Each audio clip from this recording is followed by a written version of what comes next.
कल्पसूत्र शास्त्र में महापर्व पर्युषण को उत्तम पर्व कहा गया है।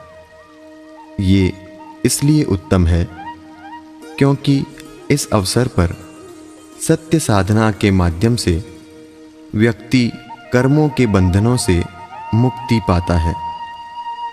कितने सौभाग्य का अवसर है कि अपनी अमृत वाणी से परम पूज्य गुरुदेव जैनाचार्य श्री जिनचंद्र सूरी जी महाराज साहब हमें मार्गदर्शन प्रदान कर रहे हैं कि हम सत्य साधना में निरंतर कैसे और किस तरह आगे बढ़ें, जिससे इस अनमोल अवसर का लाभ पा सकें। आइए महापर्व पर्युषण प्रवचन माला के भाग 4 का लाभ प्राप्त करें।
सुरेन्द्रे च कौशिके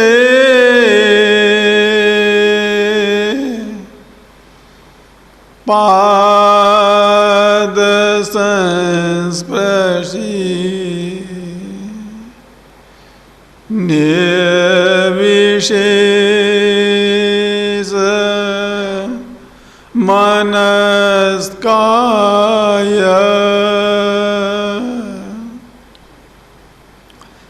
श्री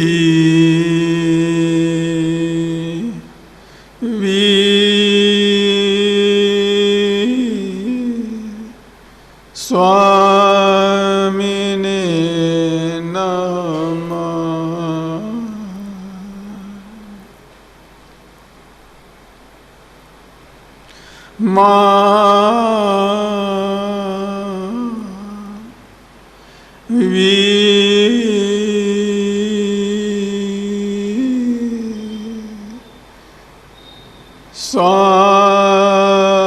स्वामिने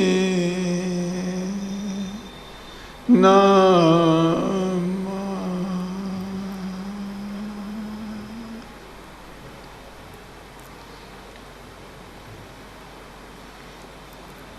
बैठे।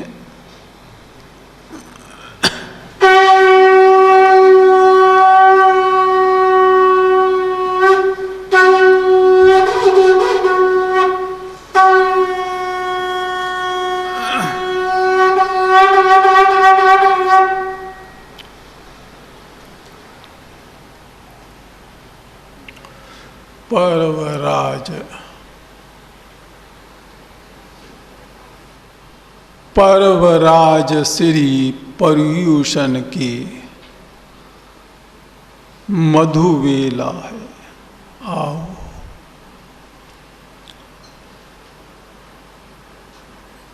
अंतरतम के अंध कक्ष में दिव्य ज्योति प्रगटाओ।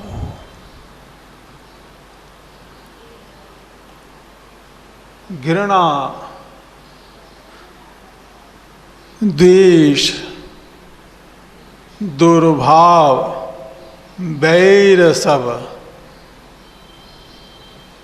घृणा, द्वेष, दुर्भाव, बैर सब मन के द्वंद्व हटाओ, क्षमा शांति करुणा की धारा नित सब और बहाओ, नित सब और बहाओ। कल्पसूत्र की शुरुआत करने से पहले समस्त आचार्य परंपरा का पावन स्मरण किया जाता है। जिनका योगदान रहा है इस कल्पसूत्र के हम तक पहुंचने में, पीढ़ी दर पीढ़ी गुरु शिष्य परंपरा से यह कल्पसूत्र चलता चलता हम तक पहुंचा है। तो उस समस्त आचार्य परंपरा का पावन स्मरण सहज हो जाता है, जिनका हम पर परम उपकार है। कृतज्ञता के भाव लिए उस आचार्य परंपरा का यहाँ पर स्मरण किया जा रहा है। नमः श्री वर्धमानाय श्रीमते च सुधर्मने सर्वानुयोग वृद्धिव्यो वाणी सर्वविदस्तथा। प्रभु भगवान महावीर के पवन चरणारविंदों में नमन करते हुए, वंदन करते हुए इस आचार्य परंपरा को आगे बढ़ाया जा रहा है। सूरी मुद्योतनं वंदे वर्धमानं जिनेश्वरं जिनचंद्रं प्रभुं भक्त्या भयदेवमहं स्तुवे। श्री जिनवल्लभ जिनदत्त सूरी जिनचंद्र जिनपति जतीन्द्र लक्ष्मी जिनेश्वर गुरो कुर्वन्तु सुखानि संघस्य। वंदे जिन प्रबोधं जिन चंद्र यतीश्वरं च जिन कुशलं जिन पद्मसूरिलब्धि जिन चंद्र जिनोदयायज्ञो। इस तरह सारी आचार्य परंपरा का पावन स्मरण करते करते आप पहुँचते हैं आचार्य श्री जिन चारित्र सूर्य जी का पावन स्मरण करने के लिए। वर्षे वर्ष गुहास्य नंद वसुधा संख्ये शुभे मासके माघे कृष्ण सुघर्ष पंचमी दिने प्राप्तं पदं चोत्तमं शिखरतर गणनायका सुविता अनुष्ठानचर्या वरा श्रीमज्जन चारित्र सूर्य सुगुरु धीमान सदानंदतु धीमान सदानंदतु। अब स्मरण किया जा रहा है गुरुदेव श्री जिन विजेंद्र सुरीश्वर जी का। अब दे न नवांक भूपरिमिते मागे दशम्यांसिते चंद्रे चंद्रकुलाविदे खरतरे गच्छे पुरे वैक्रमे आसीना प्रमुखासनं सुकृतिनो भव्यैर्गुणैरचिता द्योतन्तं विजयेन्द्र सूर्य गुरवा शाकं चिरं कीर्तिभिः शाकं चिरं कीर्तिभिः। इसी के साथ कल्प सूत्र का शुभारंभ हो रहा है। पुरीं चरिमान कप्पो मंगलम बद्धमान तीर्थम में तो परी कैया जिन गणहराई थेरावली चरितम। कल्प सूत्र की विषय वस्तु को बताया जा रहा है। कल्प सूत्र में 3 प्रमुख अधिकार हैं। कल्प सूत्र को 3 हिस्सों में बांटा जा सकता है। पहला अधिकार तीर्थंकरों के जीवन चरित्र का अधिकार है, जिसमें प्रभु महावीर का जीवन चरित्र बतलाया जाता है, भगवान आदिनाथ के जीवन चरित्र को बतलाया जाता है, भगवान नेमिनाथ के जीवन चरित्र को बतलाया जाता है, जिसमें भगवान पार्श्वनाथ के जीवन चरित्र को बतलाया जाता है, और सभी तीर्थंकरों के अंतरकाल को भी बतलाया जाता है। यह कल्पसूत्र का पहला अधिकार है, या कह दें कल्पसूत्र का पहला अध्याय है, पहला विभाग है।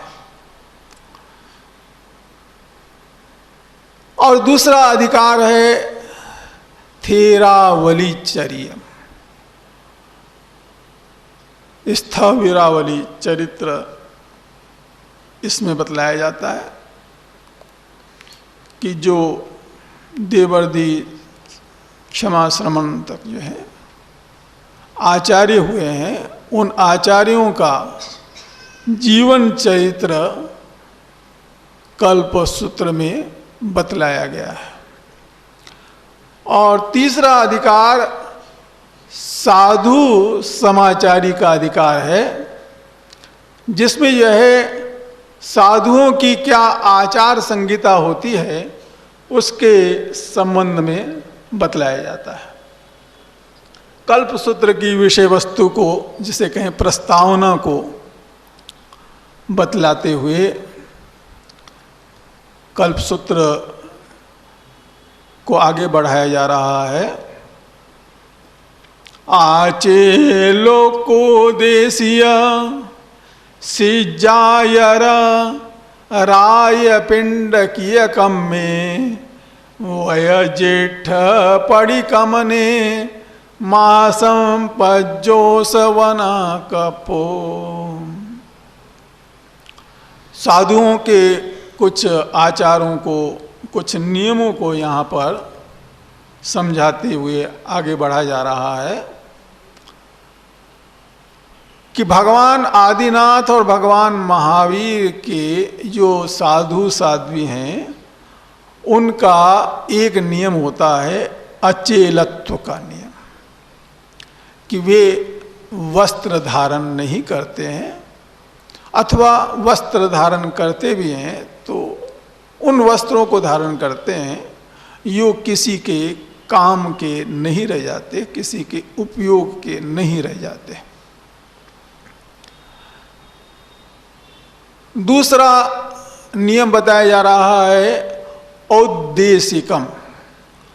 एकस्य साधोर निमित्तम कृतम आहार पानीयम च आधा कर्माख्यम सर्वेषां साधुनाम न कल्पते।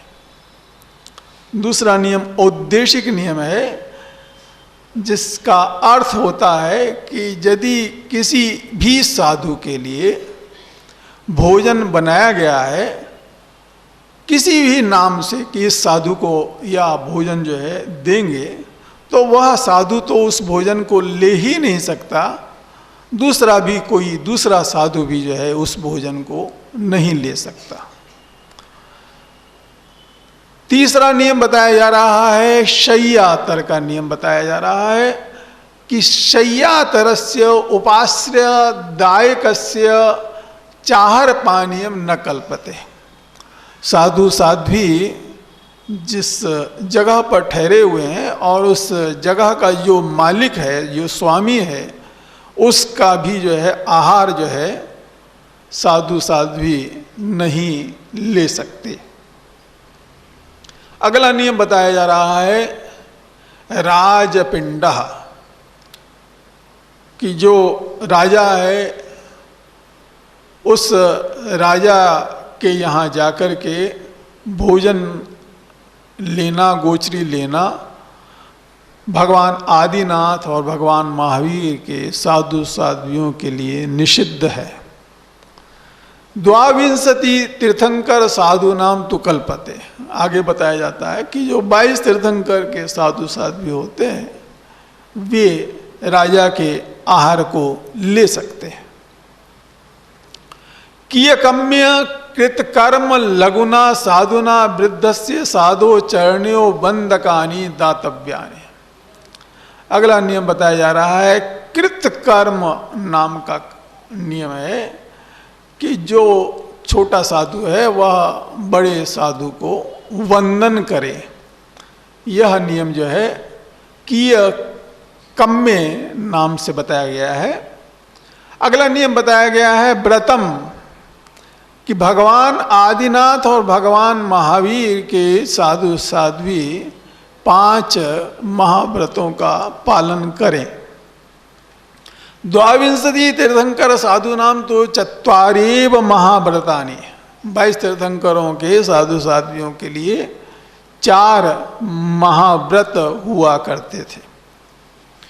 इसी तरह से अगला नियम बताया जा रहा है ज्येष्ठा नाम का एक नियम बताया जा रहा है, और इस नियम में समझाया जाता है कि एका लघवी दीक्षा एका अपरा बृहति दीक्षा, 2 दीक्षाएं होती हैं, एक लघु दीक्षा होती है, एक छोटी दीक्षा होती है और एक बड़ी दीक्षा होती है। तो बड़ी दीक्षा की उम्र जिसकी बड़ी है, भले ही इस शरीर की उम्र जो है वह जो है कितनी ही क्यों ना हो, उस बड़ी दीक्षा की उम्र के हिसाब से ही कौन साधु बड़ा है कौन साधु छोटा है उसका निर्णय किया जाता है। हो सकता है कि कोई उम्र में जो है बहुत ही छोटा हो, 20 साल का ही हो, और वह दीक्षा की पर्याय में बड़ा हो, तो वह जो है 40 साल के व्यक्ति से भी बड़ा माना जाएगा। अर्थात दीक्षा के आधार पर जो है बड़े और छोटे का निर्णय किया जाना, इसे ज्येष्ठ नियम के अंतर्गत बतलाया गया है। अगला नियम बताया गया है प्रतिक्रमणम।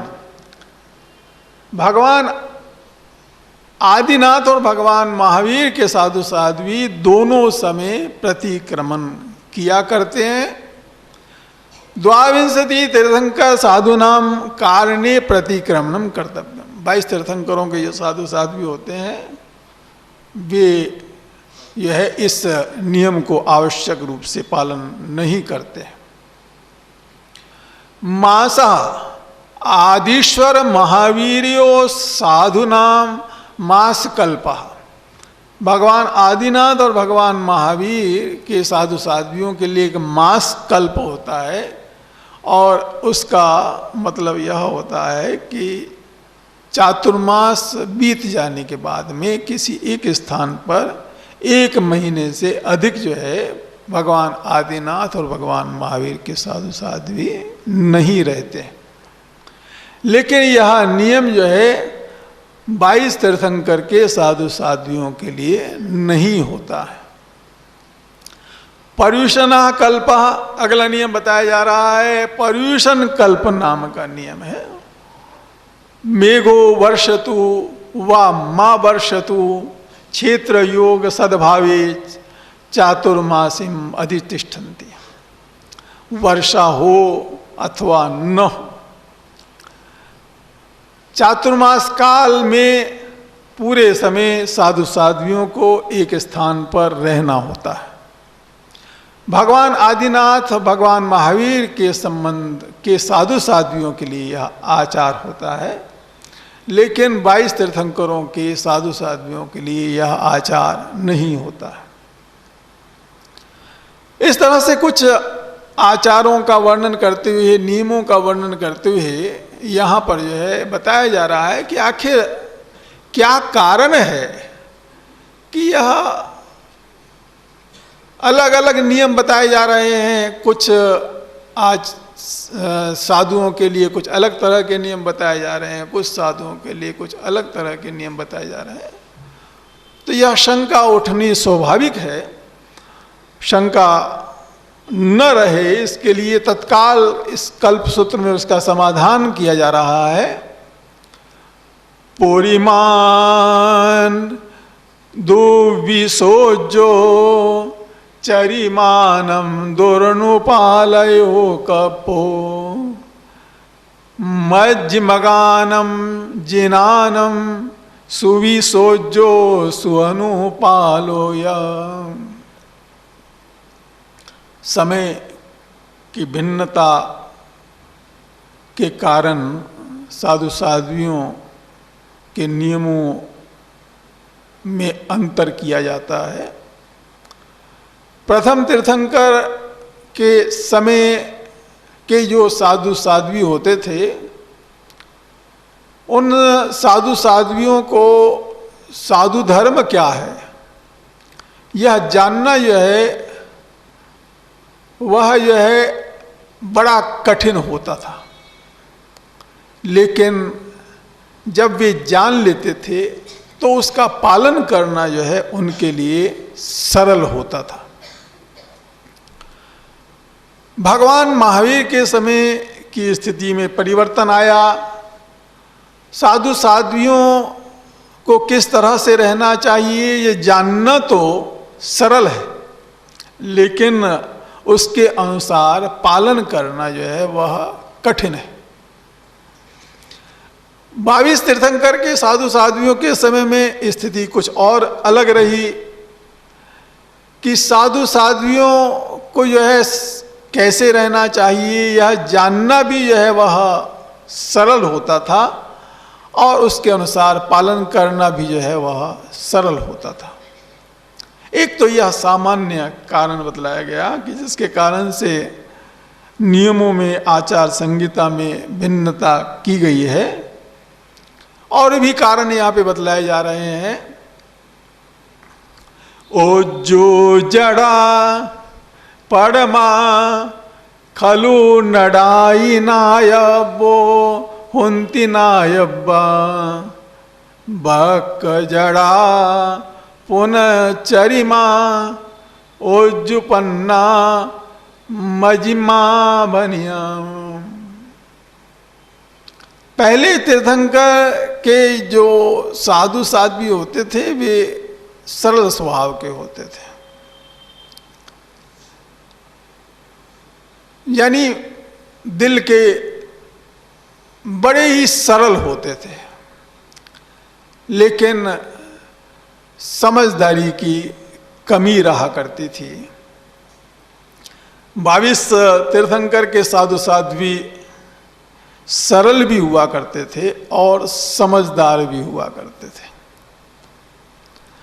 और भगवान महावीर के साधु साध्वी में सरलता का भी अभाव होता है और समझदारी का भी अभाव होता है। और यह भी एक कारण है कि जिसके कारण साधु साध्वियों के नियमों को अलग अलग तरह से बनाया गया है। और उसको उदाहरण से भी यहाँ पर अच्छे से समझाया जा रहा है। बड़ा ही प्रेरणादायी उदाहरण यहाँ दिया जा रहा है कि एकस्मिन् नगरे चतुष्पथे साधुवीर गोचरचर्यार्थम गच्छद्भि नर्तकानां टोलकम नर्तद दृष्ट भूयसी वेला लगना यदा आर पानीय उपाश्रय साध्वा समागता तदा गुरु भी पृष्ठम भो मुनिया अद्य भवताम कथम बब्बी वेला लगना। साधु गए हुए थे गोचरी के लिए और उन्होंने रास्ते में नाटक देखा और नाटक देख करके वे वापस लौटे तो आचार्य ने पूछा कि आज काफी समय लगा दिया, बहुत लेट कर दिया। उन्होंने बड़ी सरलता से कह दिया कि रास्ते में पुरुषों का नाटक हो रहा था और उसे देखने लग गए, इसलिए हमें आने में विलंब हो गया। तो आचार्य ने समझाया कि साधुओं को नाटक नहीं देखना चाहिए। कहा ठीक, जैसा आप कह रहे हैं वैसा हम करेंगे। उन्होंने अपनी गलती स्वीकार की और भविष्य में ऐसा नहीं करने का निर्णय लिया। कुछ समय के बाद में फिर यह वे जा रहे थे, गोचरी के लिए निकले थे, भिक्षाचर्या के लिए निकले हुए थे। रास्ते में देखा कि एक जगह नाटक हो रहा है। का नाटक हो रहा है, देखा फिर कि यहां तो स्त्रियों का नाटक हो रहा है। तो उन्होंने कहा कि हमारे गुरुदेव ने तो जब पुरुषों का नाटक हमने देखा था तब उन्होंने मना किया था, ये तो स्त्रियों का नाटक हो रहा है, इसको तो गुरुदेव ने मना नहीं किया, देख लेते। देखने लग गए, काफी समय लग गया। वापस स्थान पर लौटे, आचार्य ने फिर पूछा कि आज फिर लेट कर दिया। क्या गुरुदेव, आज स्त्रियों का नाटक रास्ते में देखने लग गए थे और इसलिए जो है हमें विलंब हो गया, लेट हो गई। कहा आपको समझाया था ना कि नाटक साधुओं को नहीं देखना चाहिए। तो बड़े सरल थे, सरलता से उन्होंने कहना चालू किया कि गुरुदेव, उस समय तो पुरुषों का नाटक जो है देखने के लिए आपने मना किया था, कोई जो है स्त्रियों का नाटक देखने के लिए तो उस समय आपने मना नहीं किया था। आचार्य भी उनकी सरलता से प्रभावित हुए, कहने लगे कि साधु साध्वियों को जो है दोनों ही नाटक नहीं देखने चाहिए, और उन्होंने भी बड़ी सरलता से स्वीकार किया। तो यह एक उदाहरण है भगवान ऋषभ देव के साधु साध्वियों की जो प्रकृति है उसको समझाने के लिए कि वे कितने सरल होते थे और साथ साथ में उनमें समझदारी की भी थोड़ी कमी हुआ करते थे। इसी तरह से यही घटना 22 तीर्थंकर के साधुओं के समय में घटती है। साधु जाते हैं और रास्ते में नाटक देखते हैं, समय बहुत लग जाता है। जब अपने स्थान पर लौटते हैं तो आचार्य जो है उन्हें जो है मना करते हैं कि तुम्हें नाटक नहीं देखना चाहिए। तो कुछ समय के बाद में फिर जा रहे थे तो महिलाओं का नाटक देखते हैं, तो देखते ही वे समझ जाते हैं कि हमें नाटक मना किया गया है तो इसका मतलब महिलाओं का भी नाटक मना किया गया। तो उनमें सरलता भी होती थी और सरलता के साथ साथ समझदारी भी होती थी। इसी तरह से जो है भगवान महावीर के साधु साध्वियों की प्रकृति को भी समझाने के लिए इसी उदाहरण को आगे बताया जा रहा है कि साधु गए नाटक देखने के लिए, काफी समय लग गया, लौट कर आए और आचार्य ने पूछा कि बड़ा समय लगा दिया, कितना विलंब कर दिया तुमने। कहा आज नाटक देख रहे थे। कहा नाटक देख रहे थे। कि नाटक तो नहीं देखना चाहिए तुम्हें। का पुरुषों का नाटक हो रहा था। का नहीं देखना चाहिए, नाटक नहीं देखना चाहिए। का आप समझाते पहले क्यों नहीं हो? आपको पहले ही समझा देना चाहिए, जब दीक्षा ली थी तभी जो है बता देना चाहिए। अब कह रहे हो कि नाटक नहीं देखना चाहिए। का अब समझा रहे हैं तो अब समझ जाओ कि साधुओं को नाटक नहीं देखना चाहिए। कुछ दिन हुए और फिर जा रहे थे, रास्ते में जो है स्त्रियों का नाटक हो रहा था, फिर देखने लग गए।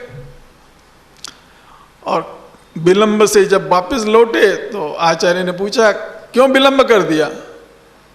कहा आज स्त्रियों का नाटक देख रहे थे। कहा स्त्रियों का नाटक? नाटक मना किया था ना। कहा कब किया था? आपने तो पुरुषों का नाटक मना किया था, कोई स्त्रियों का नाटक थोड़ी मना किया था।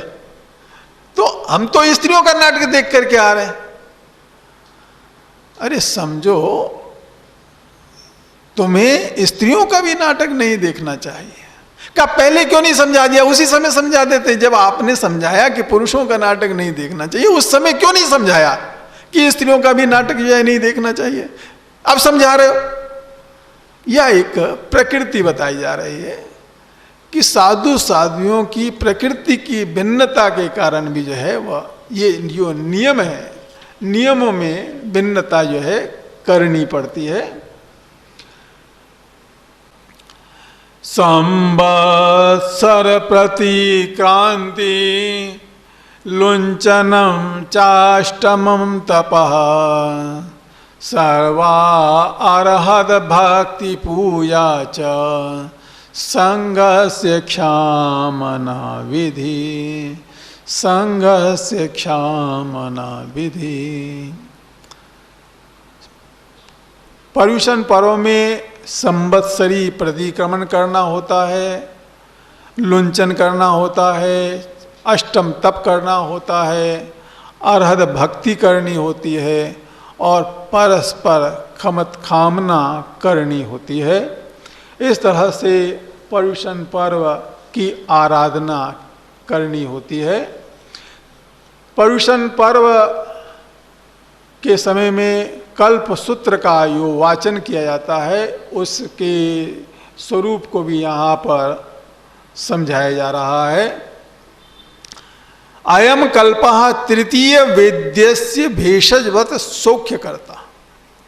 यह जो कल्प सूत्र है, जिसे इस पर्युषण पर्व के समय में सुना जाता है, इसका स्वाध्याय किया जाता है, वह जो है तीसरे वेद्य के समान सर्वगुणकारी है। और उसका उदाहरण यहाँ पर बतलाया गया है कि एकस्मिन् नगरे एको नृपो राज्यम करोति तस्य एक एव पुत्रोस्ति। किसी राजा के एक ही लड़का था। राजा के मन में यह विचार आया कि यह लड़का जो है मेरा, वह हमेशा स्वस्थ रहे, निरोग रहे, हृष्ट पुष्ट रहे। इसके लिए वेद्यों को बुलाया।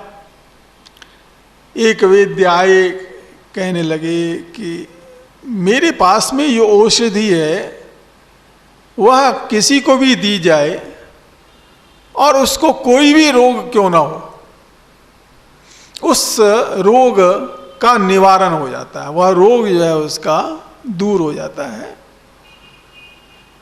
लेकिन यदि कोई भी रोग नहीं है और उसने जो है वह औषधि लेना चालू कर दिया, तो कोई नया रोग पैदा हो जाता है। राजा ने कहा कि आपसे तो मैं माफ़ी चाहता हूँ, मुझे ऐसी औषधि अपने राजकुमार को नहीं देनी है। दूसरा वैद्य राजा के पास में पहुंचा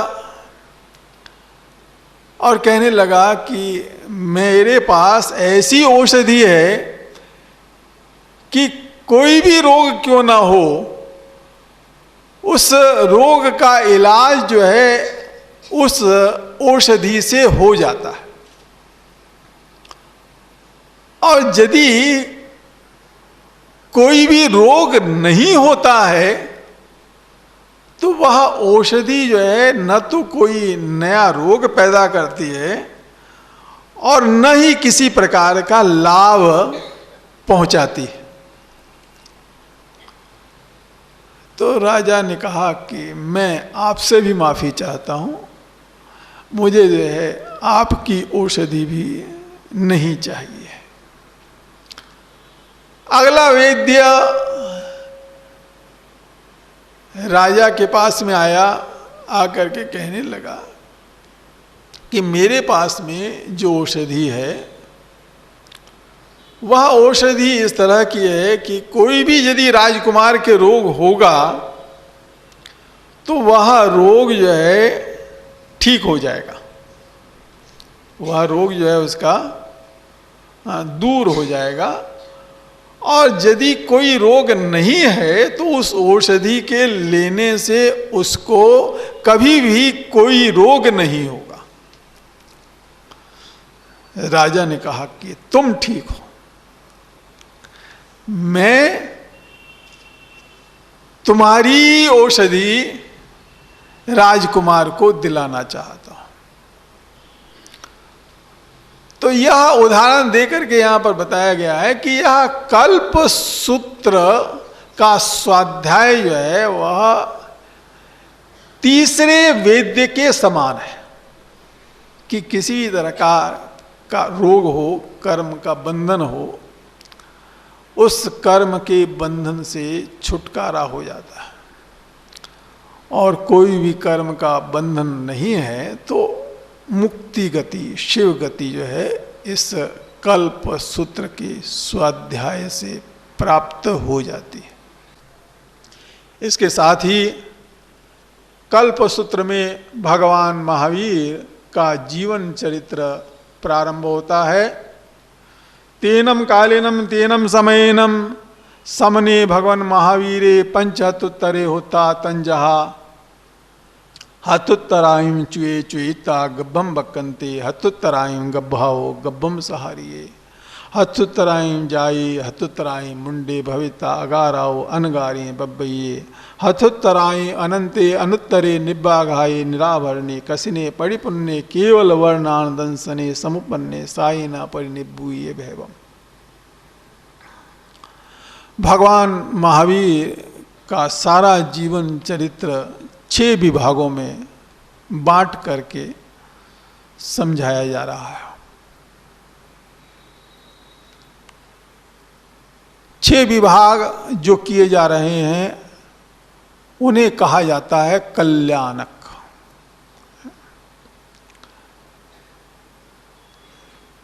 वैसे तो भगवान महावीर का सारा जीवन चरित्र ही कल्याण स्वरूपी है, लेकिन जो बड़ी ही विशिष्ट घटनाएं घटी हैं यहाँ से उनके कल्याण की धारा और आगे बढ़ी। ऐसी विशिष्ट कल्याण की घटनाओं को कल्याणक कहा गया। आइए संक्षेप में इन कल्याणकों का स्वरूप समझते हुए विस्तार से समझने की दिशा में आगे बढ़ेंगे। कि हथुत्तराय चुए चुईता गब्बम बक्कन्ते, उत्तरा फाल्गुनी नक्षत्र में, जिसे हस्तोत्तरा नक्षत्र भी कहते हैं, जिसके उत्तर में हस्ता नक्षत्र है, ऐसे नक्षत्र में भगवान महावीर का देवानंदा ब्राह्मणी के गर्भ में आगमन हुआ। यह सबसे पहला कल्याणक बताया जाता है। दूसरा कल्याणक बताया जाता है कि उत्तरा फाल्गुनी नक्षत्र में भगवान महावीर त्रिशला क्षत्रियानी के गर्भ में परिवर्तित हुए। यह भी दूसरी बड़ी महत्वपूर्ण घटना उनके जीवन की घटी। गर्व परिवर्तन कल्याणक बताया गया। हथोत्तरायण में जाए, उत्तरा फाल्गुनी नक्षत्र में त्रिशला क्षत्रियानी ने उन्हें जन्म दिया, उनका जन्म हुआ। तीर्थंकर के रूप में भगवान महावीर जन्मे। यह भी बड़ी महत्वपूर्ण घटना हुई, इसलिए इसको भी एक कल्याणक के रूप में बताया जाता है। इसके बाद में अगला कल्याणक बताया जा रहा है कि हथोत्तराय मुंडे भविता अगाराओ अनगारिय बब्बैये। हस्तोत्तरा नक्षत्र में ही भगवान महावीर ने दीक्षा अंगीकार की, वे अनगार बने। और उसके बाद में अगला कल्याणक बताया जा रहा है हथोत्तराय अनत्तये अनुत्तरे निब्बाघाये निरावरणे कसिने परिपुण्य केवल वर्णान दंसने समुपन्ने। हस्तोत्तरा नक्षत्र में उन्होंने केवल ज्ञान, केवल दर्शन को प्राप्त किया, यह भी कल्याणक है। और स्वाति नक्षत्र में उनका निर्वाण हुआ। इस तरह से ये 6 महत्वपूर्ण घटनाएं हैं जिन्हें कल्याणक के रूप में संबोधित किया जाता है, परम कल्याणकारी घटनाओं के रूप में संबोधित किया जाता है, कल्याणक कहा जाता है। इन 6 कल्याणकों में भगवान महावीर के जीवन को विभाजित करके अच्छे से समझाने का प्रयास जो है श्री कल्प सूत्र में किया जाता है, जिसे हम कल आगे बढ़ाएंगे। आज दोपहर महापर्व पर्यूषण का स्वाध्याय 3:30 बजे से करेंगे। पचक्खान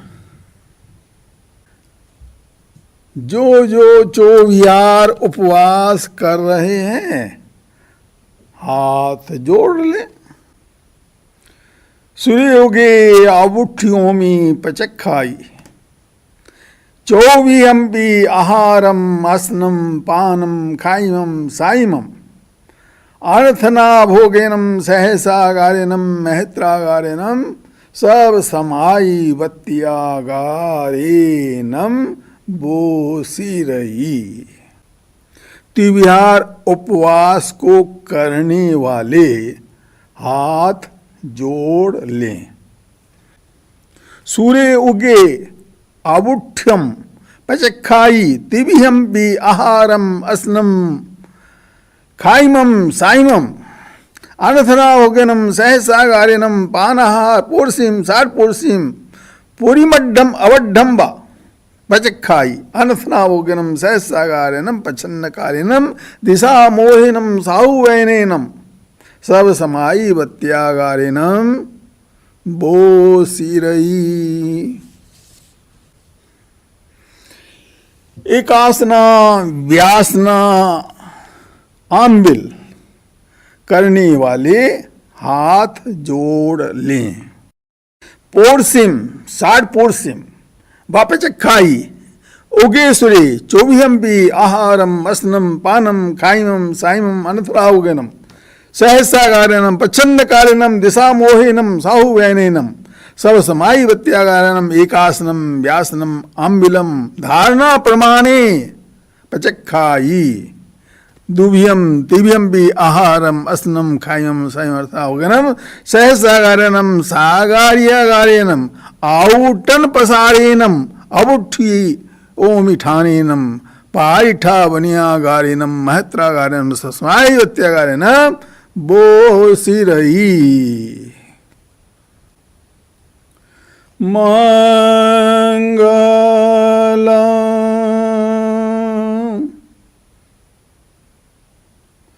भगवान वीरो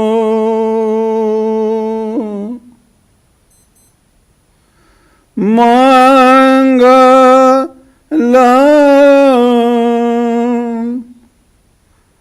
गौतमो प्रभु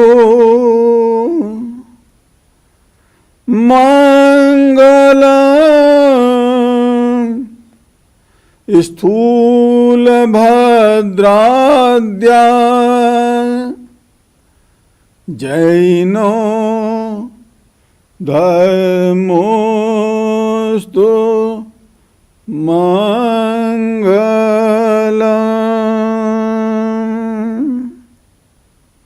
सर्वमंगल मांगल्य सर्वकल्याण कारणम् प्रधान सर्व धर्माणाम् जैन जयति शासन।